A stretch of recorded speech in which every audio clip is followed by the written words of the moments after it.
Biz aslida ko'p narsani orzu qilib boramiz hayotimizda. Katta narsalarni nimaga bo'lmayapti menda? Nega falonchida bo'lyapti menda emas deymiz.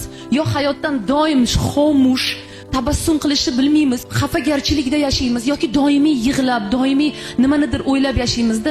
Elementar narsalarda hozir taomim bor, yeyotgan ovqatim bor, menda elementar yashayotgan hududim bor, farzandlarim bor bo'lsa yana yaxshi, yo'q bo'lsa ham yomon emas degan ma'noda, yoki meni sevadigan insonlarim bor, men kim uchundir kerakman degan holat bo'lmaydi-da, inson moddiyatga intilaveradi. Yo'q, menga mashina kerak. Mani Spark'im bor, no men BYD xohlamayman. Nima uchun pismadonchida BYD bor, menda yo'q. Yoki nega falonchi mana bunaqa zo'r yashaydi, men emas. Va o'tirib shuni ustida azob chekishni boshlaydi ayollar. Va bunaqa ayollar ko'p. Men aynan shuning uchun aytayapman, magnit ayol bo'lish uchun bizda avvalambor birinchi o'rinda shukronalik juda yuqori bo'lishi kerak. Bu nihoyatda muhim.